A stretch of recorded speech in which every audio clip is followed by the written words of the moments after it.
Good morning, ladies and gentlemen. This is Harry Muppet. Welcome back to another Starcraft 2 Daily Masters cast. Let's start checking out this game. We've got a PvZ for you here today, up the top left side of the map.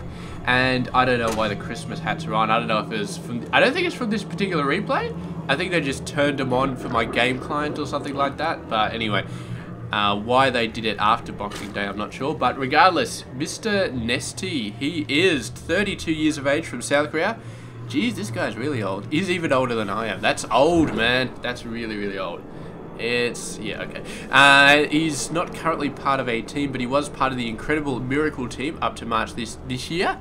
And his opponent down at the bottom right side of the map is Mr. Alicia. He is 27 years of age from South Korea, plays for Team Axiom. So a couple of venerable players in this game. That's a nice word to use. I think I'm going to use that instead of old. I don't know what venerable means, but I'm pretty sure accorded a great deal of respect, especially because of age, wisdom, or character. Okay, these guys are definitely venerable then, because yes, they definitely are, should be afforded a great deal of respect because of wisdom, character, and age, and all that sort of stuff. So yeah, that's it. Very, very venerable players. So let's have a look at this game then. We've got a nice cannon being shot at some plates. Very, very good stuff. Got a Nexus coming down, so we've got a fairly decently fast expansion after the gate though, so it's not a Forge fast expand, it's after the gateway. Although that gateway may have started after the Nexus started to go down, so yeah, but still is a very, very decent expansion from Mr. Alicia. NesTea as well, going for that third base. Already got the third base actually. He's going for the expansion now, so he went for the third base first. We have seen that quite a few times. It allows you to have an easier time of getting this third base, because the third base is always the one that you get a lot of harassment on early on, so it's always better to get that first, and then the expansion, which is a lot easier to defend, is the one that you get second. So yes, very, very good stuff. Of course, you do have these workers moving over here do take a little bit longer, so that does slow down a little bit on your income, but it's not a huge problem, and I'd say it's probably worth it. These lings going nuts, man. Where is your Stalker / Sentry? The Sentry is coming out, but these lings are having a good old time on those rocks, and there we go. The Sentry is going to be staring at the Cyber Core very, very hard. Now it's staring at the Nexus very, very hard. Is it finally going to realize that the rocks are going down? Please tell me that he knows this. I'm pretty sure he knows that, but he's just not doing anything about it. It's an interesting tactic. There he is. No, still not going over there. He's sort of thinking about it. No, he's just going to go in this direction instead. Attack moving. Oh, going for the Overlord. Yes, that's the way to go. The probe building a pylon over there. The probe's just like, yeah, whatever. Mothership core. Is the Mothership core going to take care of it?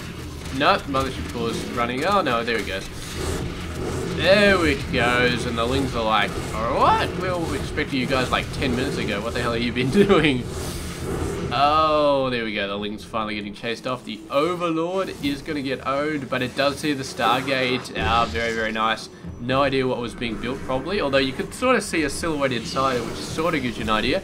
And then Alicia, I guess this is why he didn't want to kill those lings too soon, because he wanted the rocks dead. Just, yeah, I don't know. I guess no rocks is better than rocks at very, very low health, because then if your rocks are at very, very low health, you say, alright, there's a blockade there, I don't need to worry about it, but you can be taken down half a second. But at least if the ramp is open, you can do things like get an expansion here, and the expansion here is a lot easier to defend than expansion over here, because this gap is fairly small compared to other gaps once you get a third base. So not a bad idea to be getting a third base there. Yes, alright, let's go ahead and start looking at the tech that these guys are getting. We got a Void Ray coming out for Mr. Alicia, as well as that third base. We got one weapons and armor coming out for NesTea for his lings. We got a lair as well, so it looks like Mutaling may be the name of the game here today. And that is going to be freaking awesome, because mutas will be able to own Void Rays all over the place. But you'll have to see. I mean, it's what's the other tactic? It's Ling Hydra Corruptor is the other tactic which you use against Protoss, and in fact is a little bit more popular. I always think, Mutaling's the way to go, but Roach, sorry, not Roach, Ling Hydra Corruptor. He is very, very popular against the Protoss player. Interestingly enough though, Mutas would definitely be better against Void Rays than Hydras are. And he is in fact going for a Spire, going for a Roach Warren. So it's interesting, I'm not sure exactly what he's going for. Really not sure what he's going for. But I'm sure we will see it in due time. Look at this little Oracle just sitting around, wasted a few workers. In fact, Alicia has not lost a single unit so far in this game. Oh, that is beautiful. And we do not have any anti-air capability for Alicia at the moment. So, for NesTea at the moment, sorry. So he is going to be in a lot of trouble because all he's got is Queens and Spore Crawlers to defend these guys. And it might be enough. I wouldn't be surprised if it was, but yeah, it's going to be painful. But NesTea does have one other thing, and that is the power of misdirection. So he can just run out there with a whole bunch of Lings, start owning some shit, and force Alicia to come back and start dealing with it. Ooh, a whole bunch of workers are actually going to die here. They're trapped behind their own force fields. He's trying to force field to allow the guy to escape, but a lot of them got trapped in there, which is not good. And a whole bunch of workers did just die. 12 in total, in fact. So that brings it down to 51 under 71, which is not where he wants to be. And that has given NesTea enough time to go for a Corruptor. And he's actually still getting this base. I thought when he switched over to this one, he just wanted 4 bases, but he does, in fact, seem to want 5 bases, which is very, very cool. Hallucinated Phoenix, Oracle, all that sort of fun stuff coming out. And the Corruptors are going to be owning everything in just a sec. I mean, Void Rays are better than Corruptors, but you're a Zerg, so you could build a crap ton of Corruptors, and Void Rays, it takes a lot longer to build the damn things. He's got 4 with 2 more on the way. NesTea has only just got his Spire up and he's already got 10 Corruptors, so he is going to be all over the place in terms of destroying these guys. There we go. The Lings again. Oh, this is going to be very, very hard to get through. There's like one gap here and that's it. And I wouldn't want to be running through that gap into all those other guys. The Corruptor's going to be coming in, going to be having a look. Oh, the Mothership Core going to get sniped. Void Rays as well. There are 4 Void Rays with a couple more coming out. Oh, what are you doing here? Freeing up supply? I don't know. I have no idea what that move was supposed to be, but it did fail. And we've got a bunch of Mutas as well. Obviously, he's just checking to see what else is out there. Sees the Void Rays. Yes, there are Void Rays out there. Knows that Alicia has seen the Corrupted and is going to go for a crapload more Void Rays. So he's anticipating and building Mutas. Now the question is Alicia going to anticipate that move and start going for Phoenix? My guess would be yes, sometime soon. There we go. There's the Phoenix coming out right now. So beautiful, beautiful play by both players. The Muta's coming out, destroying the Void Rays, or trying to anyway. The Corruptors, oh man, there weren't quite enough Mutas to take these guys out. And the Corruptors were going to get absolutely owned there. And now the Phoenix are coming out. It looks like Alicia is not in a bad position at all. But of course, NesTea still has the army size by quite a bit. He's still got the income by quite a bit. And yeah, there we go. First few Phoenix coming out, the Mutas are taking a heavy amount of hits, but the Void Rays are all but dead at this point. The Corruptor's got to finish them off. The Corruptor's taking quite a bit of damage, but oh, there we go. The Phoenix is about to be finished off, and the Stalker's coming out to even things up just a little bit. And where are these guys going? I'm not sure. There's nothing else for them to really do, and they're kind of just getting owned here. Is he completely forgotten to control these guys? There we go. He's finally getting them the hell out of there, but damn, those guys hung around for way too long in that battle. But he has got a whole bunch of Mutas out. Alicia has switched back to Void Rays. He's got about 5 Phoenix, something like that. And that's not going to be enough, because a ton of Mutas are coming out right now, an absolute ton. And do we have Muta upgrades? Surprisingly, we've got 1 armor, but no weapons. Usually they go for weapons first when they go for the Mutas, but oh yeah, look at this, very, very nice defensive on here. Zealots coming into this base are going to be screwed, absolutely screwed. They might be able to come in this side, maybe do something, but yeah, it's going to be interesting. Massive air army, there's a lot of Zealots. Of course, the Zealots are useless against Mutas, but if the Phoenix can take care of the Mutas, these Zealots will be able to own the Lings every single day. See all the Spine Crawlers in one base?